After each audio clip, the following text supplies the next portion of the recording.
ನಮಸ್ಕಾರ ಸ್ನೇಹಿತರೆ, ಮತ್ತೆ ರಾಜ್ಯದ ಮುಖ್ಯವಾದ ಮಾಹಿತಿಗಳನ್ನ ಡೀಟೇಲ್ ಆಗಿ ನೋಡೋಣ. ಸದನದಲ್ಲಿ ಗೃಹಲಕ್ಷ್ಮಿ ಹಣಕ್ಕಾಗಿ ಹೈ ಡ್ರಾಮಾ. ಸಚಿವ ಲಕ್ಷ್ಮಿ ಹೆಬ್ಬಾಳ್ಕರ್ ಅವರಿಗೆ ಪ್ರಶ್ನೆ ಮೇಲೆ ಪ್ರಶ್ನೆ ಮಾಡಿದ ವಿಪಕ್ಷಗಳು. ಇದೇ ಮಧ್ಯೆ ಸಿಎಂ ಸಿದ್ದರಾಮಯ್ಯನವರು ಮಹತ್ವದ ಘೋಷಣೆ ಮಾಡಿದ್ದಾರೆ. ಸಚಿವ ಲಕ್ಷ್ಮಿ ಹೆಬ್ಬಾಳ್ಕರ್ ಅವರು ಸುಳ್ಳು ಮಾಹಿತಿ ನೀಡಿದ್ದಾರೆ ಎಂದು ವಿಪಕ್ಷದವರ ಆಕ್ರೋಶ. ಎಲ್ಲ ಮಾಹಿತಿ ಬಂದಿವೆ ಸ್ನೇಹಿತರೆ. ಶಾಸಕ ಯತ್ನಾಳ್ ಅವರ ವಿರುದ್ಧ ಮಾನನಷ್ಟ ಮೊಕದ್ದಮೆಗೆ ಚಿಂತನೆ ಮಾಡುತ್ತಿದ್ದೇನೆ ಎಂದು ವಿಜೇಂದ್ರ ಅವರ ಶಾಕಿಂಗ್ ಹೇಳಿಕೆ. ಇದೇ ಮಧ್ಯೆ ರಾಜ್ಯ ಸರ್ಕಾರದ ವಿರುದ್ಧವೂ ಕೂಡ ವಾಗ್ದಾಳಿ ಮಾಡಿದ್ದಾರೆ. ಎಲ್ಲ ಸುದ್ದಿಗಳು ಬಂದಿವೆ ಸ್ನೇಹಿತರೆ. ಮತ್ತೊಂದೆಡೆಯಲ್ಲಿ ರಾಜ್ಯ ಸರ್ಕಾರದ ವಿರುದ್ಧ ಹೈಕೋರ್ಟ್ ಕೆಂಡಾಮಂಡಲ. ನಿಮಗೆ ಬಸ್ ಫ್ರೀ ಬೇಕೆಂದು ಸಾರ್ವಜನಿಕರು ಯಾರಾದರೂ ಕೇಳಿದ್ರಾ ಎಂದು ಸರ್ಕಾರಕ್ಕೆ ಹೈಕೋರ್ಟ್ ತರಾಟೆಗೆ ತೆಗೆದುಕೊಂಡಿದೆ. ಎಲ್ಲ ಮಾಹಿತಿ ಬಂದಿವೆ ಸ್ನೇಹಿತರೆ. ನೀವು ಕೂಡ ರೈತರಾಗಿದ್ದರೆ ನಿಮಗೆ ಒಂದು ಗುಡ್ ನ್ಯೂಸ್. ಕೇಂದ್ರ ಸರ್ಕಾರದ ಕಿಸಾನ್ ಟ್ರ್ಯಾಕ್ಟರ್ ಯೋಜನೆ ಜಾರಿಗೆ ಅರ್ಜಿ ಸಲ್ಲಿಕೆ ಮಾಡಿದ್ರೆ ಮನೆ ಬಾಗಿಲಿಗೆ ಟ್ರ್ಯಾಕ್ಟರ್ ಬಂದು ನಿಲ್ಲುತ್ತೆ. ಯಾರೆಲ್ಲ ಅರ್ಹರು, ಅರ್ಜಿ ಹೇಗೆ ಸಲ್ಲಿಕೆ ಮಾಡಬೇಕು, ಈ ಎಲ್ಲ ಮಾಹಿತಿಗಳನ್ನು ಡೀಟೇಲ್ ಆಗಿ ನೋಡೋಣ. ಅದಕ್ಕಿಂತ ಮೊದಲು ನೀವು ನಮ್ಮ ಚಾನಲ್ಗೆ ಮೊದಲು ಬಾರಿ ಭೇಟಿ ಕೊಡುತ್ತಿದ್ರೆ ದಯವಿಟ್ಟು ಸಬ್ಸ್ಕ್ರೈಬ್ ಆಗಿ ಪಕ್ಕದಲ್ಲಿ ಕಾಣಿಸುವ ಗಂಟೆ ಒತ್ತಿ. ಇದರಿಂದ ರಾಜ್ಯದ ಮುಖ್ಯವಾದ ಮಾಹಿತಿಗಳು ನಿಮಗೆ ಸಿಗುತ್ತವೆ. ವಿಡಿಯೋಗೆ ಲೈಕ್ ಮಾಡುತ್ತಾ ವಿಡಿಯೋನ ಪೂರ್ತಿಯಾಗಿ ನೋಡಿ. ಬನ್ನಿ ಸ್ನೇಹಿತರೆ, ಎಲ್ಲ ಮಾಹಿತಿಗಳನ್ನು ಡೀಟೇಲ್ ಆಗಿ ನೋಡೋಣ.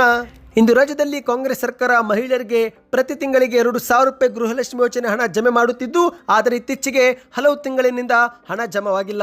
ಹೌದು ಸ್ನೇಹಿತರೆ, ಕಳೆದ 3-4 ತಿಂಗಳಿನಿಂದ ಹಣ ಜಮವಾಗದಿರುವ ಬಗ್ಗೆ ವಿಪಕ್ಷಗಳು ಸದನದಲ್ಲಿ ಸಚಿವ ಲಕ್ಷ್ಮಿ ಹೆಬ್ಬಾಳ್ಕರ್ ಅವರಿಗೆ ಪ್ರಶ್ನೆ ಮೇಲೆ ಪ್ರಶ್ನೆ ಮಾಡಿದ್ದಾರೆ. ಹೌದು, ಬೆಳಗಾವಿಯ ಸುವರ್ಣಸೌಧದಲ್ಲಿ ನಡೆಯುತ್ತಿರುವ ಚಳಿಗಾಲದ ಅಧಿವೇಶನದಲ್ಲಿ ರಾಜ್ಯ ಸರ್ಕಾರದ ಗೃಹಲಕ್ಷ್ಮಿ ಯೋಜನೆ ವಿಚಾರವಾಗಿ ನಿನ್ನೆ ಭಾರಿ ಗದ್ದಲ ಏರ್ಪಟ್ಟಿದೆ. ಹೌದು, ಫಲಾನುಭವಿಗಳಿಗೆ ನೀಡಬೇಕಾಗಿದ್ದಂತ ಬಾಕಿ ಹಣ ಜಮಾ ಆಗಿಲ್ಲ ಎಂಬ ವಿಚಾರ ಕುರಿತಂತೆ ಪ್ರತಿಪಕ್ಷ ಬಿಜೆಪಿ ಮತ್ತು ಕಾಂಗ್ರೆಸ್ ಪಕ್ಷದ ನಡುವೆ ತೀವ್ರ ವಾಕ್ಸಮರ ನಡೆದಿದ್ದು, ವಿಪಕ್ಷಗಳ ಪ್ರಶ್ನೆ ಬಾಣಕ್ಕೆ ಸಚಿವ ಲಕ್ಷ್ಮಿ ಹೆಬ್ಬಾಳ್ಕರ್ ಅವರು ತತ್ತರಿಸಿ ಹೋಗಿದ್ದಾರೆ. ನಂತರ ಸಿಎಂ ಸಿದ್ದರಾಮಯ್ಯನವರು ಲಕ್ಷ್ಮಿ ಹೆಬ್ಬಾಳ್ಕರ್ ಅವರ ನೆರವಿಗೆ ಧಾವಿಸಿ ಮಹಿಳೆಯರಿಗೆ ಹಣ ಜಮಾ ಮಾಡುವ ಭರವಸೆ ಕೊಟ್ಟಿದ್ದಾರೆ. ಹೌದು ಗೆಳೆಯರೆ, ನಿನ್ನೆ ಸದನದಲ್ಲಿ ಈ ಒಂದು ಗೃಹಲಕ್ಷ್ಮಿ ಯೋಜನೆ ಹಣ ಜಮೆ ಆಗಿಲ್ಲ ಎಂದು ಶಾಸಕ ಮಹೇಶ್ ತೆಂಗಿನಕಾಯಿ ಅವರು ಆರೋಪ ಮಾಡಿದ್ದಾರೆ.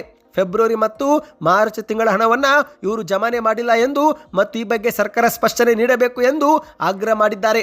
ಆಗ ಇದಕ್ಕೆ ಉತ್ತರಿಸಲು ಯತ್ನ ಮಾಡಿದಂಥ ಲಕ್ಷ್ಮಿ ಹೆಬ್ಬಾಳ್ಕರ್ ಅವರು, ನಾನು ಈಗಾಗಲೇ ಎಲ್ಲವನ್ನೂ ಹೇಳಿದ್ದೇನೆ, ಆಗಸ್ಟ್ ವರೆಗಿನ ಹಣವನ್ನು ಕ್ಲಿಯರ್ ಆಗಿದೆ ಎಂದು ಸಮಜಾಯಿಷಿ ಕೊಟ್ಟಿದ್ದು. ಆಗ ಸಚಿವ ಲಕ್ಷ್ಮಿ ಹೆಬ್ಬಾಳ್ಕರ್ ಅವರ ಉತ್ತರಕ್ಕೆ ವಿಪಕ್ಷ ನಾಯಕರು ಮತ್ತಷ್ಟು ಕೆರಳಿದ್ದಾರೆ. ಹೌದು ಸ್ನೇಹಿತರೆ, ವಿಪಕ್ಷ ನಾಯಕರು ಸಚಿವ ಲಕ್ಷ್ಮಿ ಹೆಬ್ಬಾಳ್ಕರ್ ಅವರು ಸದನಕ್ಕೆ ಸುಳ್ಳು ಮಾಹಿತಿ ಕೊಡುತ್ತಿದ್ದಾರೆ. ಇವರ ವಿರುದ್ಧ ಕ್ರಮ ಜರುಗಿಸಬೇಕು. ನಮ್ಮ ಬಳಿ ದಾಖಲೆಗಳು ಇವೆ. ಫೆಬ್ರವರಿ ಮತ್ತು ಮಾರ್ಚ್ ತಿಂಗಳ ಹಣವನ್ನು ಇವರು ಜಮೆ ಮಾಡಿಲ್ಲ ಎಂದು ಮತ್ತೆ ಕಿಡಿಕಾರಿದ್ದು, ವಿಪಕ್ಷಗಳ ಪ್ರಶ್ನೆಗೆ ಉತ್ತರಿಸಲಾಗದೆ ಸಂಕಷ್ಟಕ್ಕೆ ಲಕ್ಷ್ಮಿ ಹೆಬ್ಬಾಳ್ಕರ್ ಅವರು ಸಿಲುಕಿರುವುದನ್ನು ನೋಡಿದಂತ ಮುಖ್ಯಮಂತ್ರಿ ಅವರು ತಕ್ಷಣವೇ ಮಧ್ಯಪ್ರವೇಶಿಸಿ, ಹೌದು, ಈಗ ಲಕ್ಷ್ಮಿ ಹೆಬ್ಬಾಳ್ಕರ್ ಅವರು ಆಗಸ್ಟ್ ವರೆಗೆ ಹಣ ಬಿಡುಗಡೆ ಮಾಡಿದ್ದೇವೆ ಎಂದು ಹೇಳಿದ್ದಾರೆ. ತಾಂತ್ರಿಕ ಕಾರಣಗಳಿಂದ ಸಾಮಾನ್ಯವಾಗಿ ಹಣ ಜಮೆ ಆಗಲು 1-2 ತಿಂಗಳು ವಿಳಂಬವಾಗುವುದು ಸಹಜ. ಆದರೆ ಒಂದೊಮ್ಮೆ ಫೆಬ್ರವರಿ ಮಾರ್ಚ್ ತಿಂಗಳ ಹಣ ಫಲಾನುಭವಿಗಳಿಗೆ ತಲುಪೇ ಇಲ್ಲ ಎಂದಾದರೆ ಅದನ್ನು ಪರಿಶೀಲಿಸಿ ಕೂಡಲೇ ಬಾಕಿ ಹಣವನ್ನು ಬಿಡುಗಡೆ ಮಾಡಿಸೋಣ ಎಂದು ಸಿಎಂ ಅವರು ಸದನಕ್ಕೆ ಭರವಸೆ ನೀಡಿದ್ದಾರೆ. ಹೌದು ಸ್ನೇಹಿತರೆ, ನಿಮ್ಮ ಖಾತೆಗೆ 2025 ಫೆಬ್ರವರಿ ಮಾರ್ಚ್ ಕಂತು ಏನಾದರೂ ಜಮಾ ಆಗಿಲ್ಲವೆಂದರೆ ಅದು ಶೀಘ್ರವೇ ಜಮೆ ಮಾಡುತ್ತೇವೆ ಎಂದು ಮುಖ್ಯಮಂತ್ರಿಯವರು ಚಳಿಗಾಲದ ಅಧಿವೇಶನದಲ್ಲಿ ಭರವಸೆ ಕೊಟ್ಟಿದ್ದಾರೆ. ಬನ್ನಿ ಈಗ ಎರಡನೇ ಮುಖ್ಯವಾದ ಮಾಹಿತಿಗೆ ಹೋಗೋಣ. ಇದೀಗ ಶಾಸಕ ಬಸನಗೌಡ ಪಾಟೀಲ್ ಯತ್ನಾಳ್ ಅವರ ವಿರುದ್ಧ ಮಾನನಷ್ಟ ಮೊಕದ್ದಮೆಗೆ ನಾನು ಚಿಂತನೆ ನಡೆಸುತ್ತಿದ್ದೇನೆ ಎಂದು ವಿಜೇಂದ್ರ ಅವರು ಶಿವಮೊಗ್ಗ ಜಿಲ್ಲೆಯಲ್ಲಿ ಶಾಕಿಂಗ್ ಹೇಳಿಕೆ ಕೊಟ್ಟಿದ್ದಾರೆ. ಹೌದು, ಶಾಸಕ ಬಸನಗೌಡ ಪಾಟೀಲ್ ಯತ್ನಾಳ್ ಅವರು ನನ್ನ ವಿರುದ್ಧ ಪದೇ ಪದೇ ಸುಳ್ಳು ಆರೋಪ ಮಾಡುತ್ತಿದ್ದಾರೆ. ಅವರ ವಿರುದ್ಧ 1 ರೂಪಾಯಿ ಇಲ್ಲವೇ 1 ಕೋಟಿ ಪರಿಹಾರ ಕೋರಿ ಮಾನನಷ್ಟ ಮೊಕದ್ದಮೆ ಹೂಡಲು ನಾನು ಚಿಂತನೆ ನಡೆಸಿದ್ದೇನೆ ಎಂದು ಬಿವಾ ವಿಜೇಂದ್ರ ಅವರು ಸುದ್ದಿಗೋಷ್ಠಿಯಲ್ಲಿ ಮಾಹಿತಿ ಕೊಟ್ಟಿದ್ದಾರೆ. ಹೌದು ಸ್ನೇಹಿತರೆ, ಇತ್ತೀಚೆಗೆ ಯತ್ನಾಳ್ ಅವರು ಡಿಕೆ ಶಿವಕುಮಾರ್ ಅವರು ರಾಜ್ಯದ ಮುಖ್ಯಮಂತ್ರಿ ಮತ್ತು ವಿಜೇಂದ್ರ ರಾಜ್ಯದ ಉಪಮುಖ್ಯಮಂತ್ರಿ ಆಗಲು ಯೋಜನೆ ಹಾಕಿಕೊಂಡಿದ್ದಾರೆ. ಡಿಕೆ ಶಿವಕುಮಾರ್ ಅವರನ್ನು ಕೇಂದ್ರದ ಗೃಹ ಸಚಿವ ಅಮಿತ್ ಶಾ ಬಳಿಗೆ ವಿಜೇಂದ್ರ ಕರೆದುಕೊಂಡು ಹೋಗಿ ಚರ್ಚೆಯೂ ಕೂಡ ಮಾಡಿದ್ದಾರೆ ಎಂದು ಯತ್ನಾಳ್ ಅವರು ಆರೋಪ ಮಾಡಿದ್ದು, ಇದೇ ಒಂದು ಆರೋಪಕ್ಕೆ ವಿಜೇಂದ್ರ ಅವರು ಕಿಡಿಕಾರಿದ್ದಾರೆ. ಯತ್ನಾಳ್ ಅವರಿಗೆ ನನ್ನ ಬಗ್ಗೆ ಮಾತನಾಡದಿದ್ದರೆ ಊಟನೇ ಸೇರುವುದಿಲ್ಲ, ನನ್ನ ತಾಳ್ಮೆಗೂ ಒಂದು ಮಿತಿ ಇರುತ್ತೆ ಎಂದು ವಿಜೇಂದ್ರ ಅವರು ಆಕ್ರೋಶ ವ್ಯಕ್ತಪಡಿಸಿದ್ದಾರೆ. ಸದ್ಯ ಕರ್ನಾಟಕದಲ್ಲಿ ಗಾಂಜಾ ಸೇರಿದಂತೆ ಡ್ರಗ್ಸ್ ಹಾವಳಿ ಮಿತಿ ಮೀರಿ ಹೋಗಿದೆ. 100 ಕೋಟಿ ಮೊತ್ತದ ಡ್ರಗ್ಸು ಪೊಲೀಸರು ವಶಪಡಿಸಿಕೊಂಡಿದ್ದಾರೆ. ಆದರೆ ಸರ್ಕಾರ ಈ ವಿಚಾರ ಗಂಭೀರವಾಗಿ ಪರಿಗಣಿಸಿ ಡ್ರಗ್ಸ್ ಜಾಲದ ಬುಡಕ್ಕೆ ಹೋಗಿ ಅದರ ಹಿಂದೆ ಇರುವ ಪ್ರಭಾವಿ ಶಕ್ತಿಗಳನ್ನು ಮಟ್ಟ ಹಾಕುವ ಕೆಲಸ ಮಾಡಲೇಬೇಕು ಎಂದು ವಿಜೇಂದ್ರ ಅವರು ಆಗ್ರಹ ಮಾಡಿದ್ದಾರೆ. ಇದೇ ನಡುವೆ ಮತ್ತೆ ಶಾಸಕ ಯತ್ನಾಳ್ ಅವರ ವಿರುದ್ಧ ಮಾತನಾಡಿದಂಥ ವಿಜೇಂದ್ರ ಅವರು ಡಿಕೆ ಶಿವಕುಮಾರ್ ಅವರನ್ನು ಬಿಜೆಪಿಗೆ ಸೇರಿಸಲು ನಾನು ಅಮಿತ್ ಶಾ ಜೊತೆಗೆ ಭೇಟಿ ಮಾಡಿಸಿದ್ದೇನೆ ಎಂಬ ಯತ್ನಾಳ್ ಹೇಳಿಕೆ ಸರಿಯೇ ಅಲ್ಲ, ಹೊಂದಾಣಿಕೆ ರಾಜಕಾರಣ ಎಂಬ ಆರೋಪ ಮಾಡುತ್ತಿರುವ ಯತ್ನಾಳ್ ವಿರುದ್ಧ ಮಾನನಷ್ಟ ಮೊಕದ್ದಮೆ ದಾಖಲಿಸುವುದಾಗಿ ನಾನು ಚಿಂತನೆ ಮಾಡುತ್ತಿದ್ದೇನೆ. ಯತ್ನಾಳ್ ಅವರ ವಿರುದ್ಧ ₹1 ಮಾನನಷ್ಟ ಮೊಕದ್ದಮೆ ಹೂಡಬೇಕು ಅಥವಾ 1 ಕೋಟಿ ಮಾನನಷ್ಟ ಮೊಕದ್ದಮೆ ಹೂಡಬೇಕು ಎಂಬ ಬಗ್ಗೆ ಚಿಂತನೆ ಮಾಡುತ್ತಿದ್ದೇನೆ ಎಂದು ಹೇಳಿಕೆ ಕೊಟ್ಟಿದ್ದಾರೆ. ಇದೇ ಸಮಯದಲ್ಲಿ ರಾಜ್ಯ ಸರ್ಕಾರದ ವಿರುದ್ಧ ಮಾತನಾಡಿದ ವಿಜೇಂದ್ರ ಅವರು ಇಂದು ಕರ್ನಾಟಕದಲ್ಲಿ ಸಿಎಂ ಕುರ್ಚಿ ಗದ್ದಲದಲ್ಲಿ ಅಭಿವೃದ್ಧಿ ಕಾರ್ಯ ಮತ್ತು ರೈತರ ಹಿತ ಕಡೆಗಣಿಸಲ್ಪಟ್ಟಿದೆ. ಯತೀಂದ್ರ ಸಿದ್ದರಾಮಯ್ಯನವರೇ ಕಾಂಗ್ರೆಸ್ನ ಹೈಕಮಾಂಡ್ ಇರಬಹುದು ಎಂಬ ಸಂದೇಹ ಕಾಡ್ತಾ ಇದೆ. ಯಾಕಂದ್ರೆ ಹೈಕಮಾಂಡ್ ರೀತಿ ವರ್ತಿಸುತ್ತಾ ಯಾವಾಗ ನೋಡಿದ್ರು ಸಿಎಂ ಸ್ಥಾನದ ಬಗ್ಗೆ ಹೇಳಿಕೆ ಅವರು ಕೊಡುತ್ತಲೇ ಇರುತ್ತಾರೆ. ಇನ್ನು ಖಾಸಗಿಯಾಗಿ ಮಾತನಾಡುವಾಗ ಸ್ವತಃ ಕಾಂಗ್ರೆಸ್ ಶಾಸಕರೇ ಯತೀಂದ್ರ ಅವರನ್ನ ತಮ್ಮ ಪಕ್ಷದ ಹೈಕಮಾಂಡ್ ಎಂದು ಕಾಲು ಕೂಡ ಎಳೆಯುತ್ತಾರೆ ಎಂದು ವಿಜೇಂದ್ರ ಅವರು ಮಾಧ್ಯಮಗಳ ಮುಂದೆ ತಿಳಿಸಿದ್ದಾರೆ. ಬನ್ನಿ ಸ್ನೇಹಿತರೆ, ಮತ್ತೊಂದು ಮುಖ್ಯವಾದ ಮಾಹಿತಿಗೂ ಹೋಗೋಣ.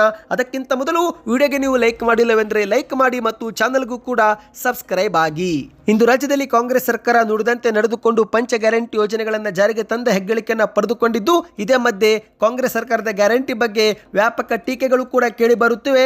ಇಂತಹ ಸಮಯದಲ್ಲಿ ಈಗ ಉಚಿತ ಬಸ್ ಯೋಜನೆ ಆಗಿರುವ ಶಕ್ತಿ ಯೋಜನೆ ಬಗ್ಗೆ ಹೈಕೋರ್ಟ್ ಕೂಡ ಕೆಂಡಾಮಂಡಲವಾಗಿದೆ. ಹೌದು, ನಿಮಗೆ ಉಚಿತ ಬಸ್ ಕೊಡಿ ಎಂದು ಯಾರಾದರೂ ಕೇಳಿದ್ರಾ ಎಂದು ಹೈಕೋರ್ಟ್ ಪ್ರಶ್ನೆ ಮಾಡಿದ್ದಲ್ಲದೆ ನೌಕರರಿಗೆ ಸಂಬಳ ನೀಡಲು ಕೂಡ ನಿಮ್ಮ ಬಳಿ ಹಣವಿಲ್ಲ ಎಂದು ಸರ್ಕಾರಕ್ಕೆ ಹೈಕೋರ್ಟ್ ತರಾಟೆಗೆ ತೆಗೆದುಕೊಂಡಿದೆ. ಹೌದು ಸ್ನೇಹಿತರೆ, ಪಂಚ ಗ್ಯಾರಂಟಿಗಳಲ್ಲಿ ಒಂದಾಗಿರುವ ಉಚಿತ ಬಸ್ ಪ್ರಯಾಣ ಮತ್ತು ಜನೌಷಧಿ ಕೇಂದ್ರಗಳ ಎತ್ತಂಗಡಿ ಕುರಿತಂತೆ ಕರ್ನಾಟಕ ಹೈಕೋರ್ಟ್ನ ಧಾರವಾಡ ಪೀಠವು ಒಂದು ಸರ್ಕಾರದ ವಿರುದ್ಧ ಆಕ್ರೋಶ ವ್ಯಕ್ತಪಡಿಸಿದೆ. ಸರ್ಕಾರಿ ನೌಕರರಿಗೆ ಸಂಬಳ ಕೊಡಲು ಕೂಡ ನಿಮ್ಮ ಬಳಿ ಹಣವಿಲ್ಲದಂತಾಗಿದೆ ಎಂದು ರಾಜ್ಯ ಸರ್ಕಾರಕ್ಕೆ ತೀವ್ರವಾಗಿ ತರಾಟೆಗೆ ತೆಗೆದುಕೊಂಡಿದೆ. ಹೌದು, ಸರ್ಕಾರಿ ಆಸ್ಪತ್ರೆಗಳ ಆವರಣದಲ್ಲಿ ಕಾರ್ಯ ಮಾಡುತ್ತಿರುವ ಜನೌಷಧಿ ಕೇಂದ್ರವನ್ನ ತೆರವುಗೊಳಿಸಲು ರಾಜ್ಯ ಸರ್ಕಾರ ಮುಂದಾಗಿದ್ದು, ಈ ಒಂದು ಆದೇಶವನ್ನ ಹೈಕೋರ್ಟ್ ಇದೀಗ ರದ್ದು ಮಾಡಿದೆ. ಅಷ್ಟು ಮಾತ್ರವಲ್ಲ ಸ್ನೇಹಿತರೆ, ಕಾಂಗ್ರೆಸ್ ಸರ್ಕಾರದ ಗ್ಯಾರಂಟಿ ಬಗ್ಗೆಯೂ ಕೂಡ ಅಸಮಾಧಾನ ವ್ಯಕ್ತಪಡಿಸಿದೆ. ಹೌದು, ಈ ಒಂದು ಪ್ರಕರಣ ವಿಚಾರಣೆ ವೇಳೆ ನ್ಯಾಯಮೂರ್ತಿ ಎಂ ನಾಗಪ್ರಸನ್ನ ಅವರ ಏಕಸದಸ್ಯ ಪೀಠವು ಸರ್ಕಾರದ ಗ್ಯಾರಂಟಿ ಯೋಜನೆಗಳ ಬಗ್ಗೆ ಚಾಟಿ ಬೀಸಿದೆ ಸ್ನೇಹಿತರೆ. ಹೌದು, ವಿಚಾರಣೆ ಸಂದರ್ಭದಲ್ಲಿ ಸರ್ಕಾರದ ಯೋಜನೆ ಬಗ್ಗೆ ಅಸಮಾಧಾನ ವ್ಯಕ್ತಪಡಿಸಿದಂಥ ನ್ಯಾಯಾಧೀಶರು ಬಸ್ನಲ್ಲಿ ಮಹಿಳೆಯರಿಗೆ ಉಚಿತ ಪ್ರಯಾಣಕ್ಕೆ ಅವಕಾಶ ಕೊಡಿ ಎಂದು ಸಾರ್ವಜನಿಕರು ಯಾರಾದರೂ ನಿಮಗೆ ಅರ್ಜಿ ಹಾಕಿದ್ದರೆ ಎಂದು ಪ್ರಶ್ನೆ ಮಾಡಿದೆ. ಯಾರೂ ಕೂಡ ಕೇಳದೇ ಇದ್ರೂ ನೀವ್ಯಾಕೆ ಎಲ್ಲ ಉಚಿತ ನೀಡುತ್ತಿದ್ದೀರಿ ಎಂದು ನೇರವಾಗಿಯೇ ಪ್ರಶ್ನೆ ಮಾಡಿದೆ. ಬೇರೆ ಬೇರೆ ಇಲಾಖೆಗಳಲ್ಲಿ ಕೆಲಸ ಮಾಡುತ್ತಿರುವ ದುಡಿಯುವ ಸರ್ಕಾರಿ ನೌಕರರಿಗೆ ತಿಂಗಳ ಸಂಬಳ ಕೊಡಲು ಕೂಡ ನಿಮ್ಮ ಬೊಕ್ಕಸದಲ್ಲಿ ಹಣವಿಲ್ಲದ ಪರಿಸ್ಥಿತಿ ನಿರ್ಮಾಣವಾಗಿದೆ. ಆ ನೌಕರರು ಜೀವನ ನಡೆಸುವುದು ಬೇಡವೇ? ಸರ್ಕಾರ ಎಲ್ಲ ಹಣವನ್ನು ಕೇವಲ ಉಚಿತ ಕೊಡುಗೆಗಳಿಗೆ ಪೋಲು ಮಾಡಿದರೆ ಹೇಗೆ ಎಂದು ಕಟುವಾಗಿ ಪ್ರಶ್ನೆ ಮಾಡಿದೆ.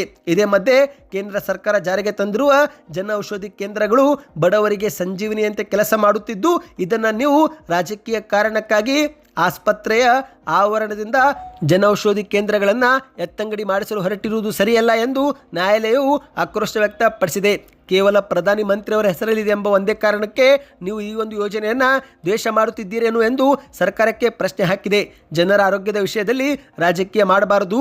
ಕೇಂದ್ರದ ಯೋಜನೆಯೋ ಅಥವಾ ರಾಜ್ಯದ ಯೋಜನೆಯೋ ಅಂತಿಮವಾಗಿ ಅದು ಜನರಿಗೆ ತಲುಪಲೇಬೇಕು ಎಂದು ನ್ಯಾಯಮೂರ್ತಿಗಳು ಬುದ್ಧಿ ಮಾತನಾಡಿದ್ದಾರೆ. ಇದೇ ಮಧ್ಯೆ ನೀವೇನಾದರೂ ನಿಜವಾಗಿಯೂ ಉಚಿತ ಯೋಜನೆ ಕೊಡಬೇಕಾಗಿದ್ದರೆ ಅದು ಶಿಕ್ಷಣ ಮತ್ತು ಆರೋಗ್ಯವನ್ನೇ ಕೊಡಿ ಹೊರತು ಉಚಿತ ಬಸ್ ಪ್ರಯಾಣವನ್ನಲ್ಲ. ಎಲ್ಲದರಲ್ಲೂ ಫ್ರೀ ಸಂಸ್ಕೃತಿ ತರುವುದು ಸರಿಯಲ್ಲ ಎಂದು ಸರ್ಕಾರಕ್ಕೆ ಹೈಕೋರ್ಟ್ ಕಿವಿ ಮಾತನಾಡಿದೆ. ಸ್ನೇಹಿತರೆ, ಈ ಬಗ್ಗೆ ನಿಮ್ಮ ಅನಿಸಿಕೆಯನ್ನು ನೀವು ಕಮೆಂಟ್ ಮಾಡಿ. ಬನ್ನಿ ಇದೀಗ ಮತ್ತೊಂದು ಮುಖ್ಯವಾದ ಮಾಹಿತಿಗೆ ಹೋಗೋಣ. ನೀವು ಕೂಡ ರೈತರಾಗಿದ್ದರೆ ಕಮೆಂಟ್ನಲ್ಲಿ ಗುಡ್ ನ್ಯೂಸ್ ಎಂದು ಕಮೆಂಟ್ ಮಾಡಿ. ಹೌದು, ಈಗ ದೇಶಾದ್ಯಂತ ರೈತರಿಗೆ ಗುಡ್ ನ್ಯೂಸ್ ಬಂದಿದೆ.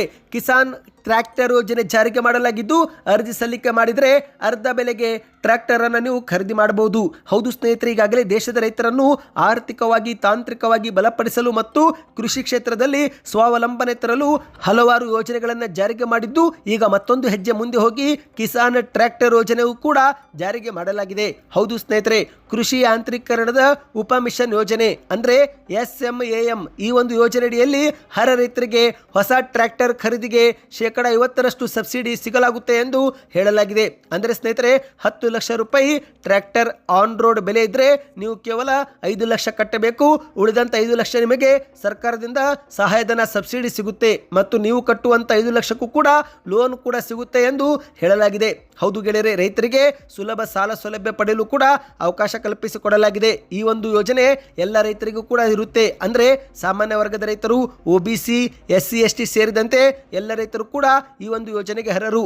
ವಿಶೇಷವಾಗಿ ಸಣ್ಣ ಮತ್ತು ಅತಿ ಸಣ್ಣ ರೈತರು ಮತ್ತು ಮಹಿಳಾ ರೈತರಿಗೆ ಆದ್ಯತೆ ಕೊಡಲಾಗುತ್ತೆ ಎಂದು ಹೇಳಲಾಗಿದೆ. ಈ ಒಂದು ಯೋಜನೆಗೆ ಅರ್ಜಿ ಸಲ್ಲಿಕೆ ಮಾಡುವವರು ಭಾರತೀಯರಾಗಿರಬೇಕು. ಕುಟುಂಬದ ವಾರ್ಷಿಕ ಆದಾಯ 2 ಲಕ್ಷಕ್ಕಿಂತ ಕಡಿಮೆ ಇರಬೇಕು. ಈ ಒಂದು ಹಿಂದೆ ಟ್ರ್ಯಾಕ್ಟರ್ಗಾಗಿ ಯಾವುದೇ ಸಬ್ಸಿಡಿ ಪಡೆದುಕೊಂಡಿರಬಾರದು. ಒಂದು ಕುಟುಂಬದಲ್ಲಿ ಒಬ್ಬರು ಮಾತ್ರ ಯೋಜನೆಗೆ ಅರ್ಹರು ಮತ್ತು ಅರ್ಜಿ ಸಲ್ಲಿಕೆ ಮಾಡುವಾಗ ಮಾನ್ಯವಾದ ಪಹಣಿ, RTC ಅಥವಾ ಭೂಮಾಲೀಕತ್ವ ದಾಖಲೆಗಳು ಕಡ್ಡಾಯವಾಗಿ ಸಲ್ಲಿಕೆ ಮಾಡಬೇಕು ಎಂದು ಹೇಳಲಾಗಿದೆ. ಹೌದು ಸ್ನೇಹಿತರೆ, ಅರ್ಜಿ ಸಲ್ಲಿಕೆ ಮಾಡಲು ಆನ್ಲೈನ್ ಮತ್ತು ಆಫ್ಲೈನ್ ಎರಡೂ ಕೂಡ ಸಾಧ್ಯವಿದೆ. ಆನ್ಲೈನ್ಗಾಗಿ ನೀವು ಕಂಪ್ಯೂಟರ್ ಸೇವಾ ಕೇಂದ್ರಕ್ಕೆ ಭೇಟಿ ಕೊಡಬೇಕು. ಆಫ್ಲೈನ್ಗಾಗಿ ನೀವು ಸಮೀಪದ CSC ಕೇಂದ್ರ ಅಥವಾ ಕೃಷಿ ಇಲಾಖೆ ಕಚೇರಿಗೆ ಭೇಟಿ ಕೊಟ್ಟು ಅರ್ಜಿ ನಮೂನೆ ಭರ್ತಿ ಮಾಡಿ ಅಗತ್ಯ ದಾಖಲೆಯೊಂದಿಗೆ ಸಲ್ಲಿಕೆ ಮಾಡಬೇಕು ಎಂದು ಹೇಳಲಾಗಿದೆ. ಇನ್ನು ಅರ್ಜಿ ಸಲ್ಲಿಕೆ ಮಾಡುವಾಗ ಆಧಾರ್ ಕಾರ್ಡು, ಭೂ ದಾಖಲೆಗಳು, ಬ್ಯಾಂಕ್ ಪಾಸ್ಬುಕ್ ಪ್ರತಿ, ನಿವಾಸ ಪ್ರಮಾಣ ಪತ್ರ, ಟ್ರ್ಯಾಕ್ಟರ್ ಡೀಲರ್ನಿಂದ ಪಡೆದಂಥ ದರಪಟ್ಟಿ ಮತ್ತು ಇತ್ತೀಚಿನ ಪಾಸ್ಪೋರ್ಟ್ ಸೈಜ್ ಫೋಟೋ ಕೂಡ ಕೊಡಬೇಕು ಎಂದು ಹೇಳಲಾಗಿದೆ. ಸ್ನೇಹಿತರೆ, ಈ ಒಂದು ಟ್ರ್ಯಾಕ್ಟರ್ ಯೋಜನೆ ಬಗ್ಗೆ ಇನ್ನಷ್ಟು ಮಾಹಿತಿ ಬೇಕಂದ್ರೆ ಕಮೆಂಟ್ನಲ್ಲಿ ಟ್ರ್ಯಾಕ್ಟರ್ ಯೋಜನೆ ಕಮೆಂಟ್ ಮಾಡ್ತಾ. ಈ ಮಾಹಿತಿಗಳು ಇಷ್ಟವಾಯ್ತಾ? ವಿಡಿಯೋಗೆ ಲೈಕ್ ಮಾಡಿ. ಹೆಚ್ಚಿನ ಮಾಹಿತಿ ಬೇಕಂದ್ರೆ ಚಾನಲ್ಗೆ ದಯವಿಟ್ಟು ಸಬ್ಸ್ಕ್ರೈಬ್ ಆಗಿ.